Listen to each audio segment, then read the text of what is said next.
So here's an update on the state of the general election. This is really something. These numbers are... It's staying true to the trend that we've seen for a while, but they're still jaw-dropping in my opinion. So Real Clear Politics, in their average of national general election polls, has Biden plus 9. Plus 9. Hillary... Just for some context here, Hillary was only plus 2 to plus 4. Biden is plus 9, more than double that. Now, Biden is up big in Wisconsin, Florida, Michigan, and Pennsylvania, very crucial swing states, and he has smaller leads in North Carolina and Arizona. So Texas is now in play in the general election. I really think Trump will eke that state out, but nonetheless, apparently Texas is in play, which is wild. Iowa is also in play, which is wild. And I've never seen anything like this before in my life. I mean, I think Clinton won in a landslide. I'm not sure if it was 92 or 96. I think it was 96. He beat Bob Dole in a landslide, but I was too young to know what was going on. But we're trending towards a situation like that, where perhaps Biden can get over 350 electoral votes. This is not something that any of us thought possible, especially early on in the Democratic primary when it looked like Biden was going to get routed by Bernie. Now, Trump, seeing all this, is kind of flipping out inside his own head. And remember, we covered the story where he was on Fox News, he was on Sean Hannity's show, and he basically admitted, like, this guy's going to be your president. He's going to be your president because some people maybe don't like me? It was a little Freudian slip of, like, he's letting us know that he actually sees the numbers and he's actually digesting them and saying, oh, okay, I'm in trouble. But it's a mask on moment here because Trump tweeted the following. Does anyone notice that the real polls, as opposed to the fake suppression polls also used in 2016, are starting to define Sleepy Joe Biden as someone totally ill-equipped to control the radical left, crime, cancel culture, or to even come close to me on rebuilding the economy? 2016, here we go again.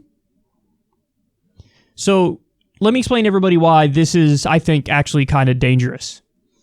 I was one early on to kind of mock the people who made the point that, oh, if Trump gets defeated, he's not going to go easily.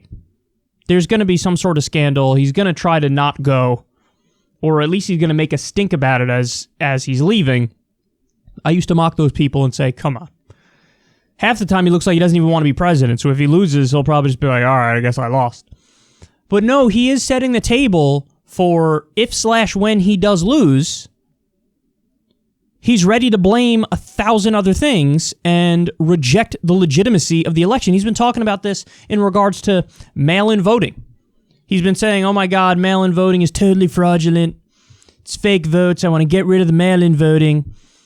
And we have a pandemic going on. So many states are going to have mail-in voting. Some states are going to do all mail-in voting. So this is a way for him to turn around when we get the results and say, nope, I don't buy it. I think it's totally fake news. And he's just pretending now, even though I think he knows what's really going on, he's outwardly pretending like, no, this is just like 2016. And I have to say, that's a crutch that the right has leaned on that is, it's becoming pretty comical, actually, because you have to explain and account for the giant differences in 2016 and today. Like, for example, the swing states were not all going in one direction in 2016. Trump was hanging on in quite a few swing states in 2016, despite Hillary's national lead of 2 to 4 points. Beyond that, like I already explained, Hillary had a national lead of 2 to 4 points. Biden's is 9. So you have to explain for that giant gap. In fact, there was an analysis recently that found that even if you had the same kind of like secret Trump vote that we had in 2016, where people maybe didn't tell pollsters they were pro-Trump and then they went and voted for Trump anyway, even if you had the same number of people break pro-Trump, Trump would still lose this time around. So the whole like, oh, this is just like 2016 argument It's actually not at all like 2016. Biden has a much bigger lead than 2016, but more importantly, it's in all the swing states he's hanging on. So in most of the swing states, the leads are actually large for Biden. They're not small. I define large as over 5 points. So now this race is not over. The debates can change things, of course. I got a million caveats for you. It's a very volatile situation, but you can't just say this is 2016. It is certainly not 2016, and people don't have that same visceral hatred of Biden. Let me rephrase that. Most of the population does not have that same visceral hatred of Biden that people had of Hillary Clinton. They just don't. They just don't. And on top of Trump was using the right strategy against Hillary, he's using the wrong strategy against Biden. So put all that together, and guys, I just need to see like one or two of the debates, but I'm very close to pounding the gavel on this race. I'm very close to it. I know the race is a long way off, but this is getting beyond overwhelming, especially when there's no flashes of life from Trump. Back in 2016, even early on when the polls had Hillary more up, I was saying, at the beginning of the general election, I was saying, based on the trends and how I saw Trump run his campaign in the primary, that I could see Trump winning. I could see him beating Hillary, and I saw there was a good strategic lane for him, and he more or less took that lane. So there were flashes of life even when Trump was down big in 2016. And then he closed the gap, and won. This time he's not closing the gap. The polls are going in the other direction. If anything, Biden's growing his lead the more Trump talks. So, when you have a pandemic and when you have a new Great Depression, you could talk all about statues and the culture war as much as you want, but it's not going to really bear anything. And we're seeing that right in front of our eyes right now. So I just wanted to give you an update on the state of the race and give you the specifics. Biden up 9 points on average nationally. Biden leading in most swing states by pretty significant margins. Biden leading in every swing state. Now states like Iowa and Texas in play. When Trump goes out there and screams, 2016, really it's a let me save face moment. And it's also a let me set the table for if/when Biden wins, I could try to cast doubt on the legitimacy of the election. And Jesus, I don't know what's going to happen.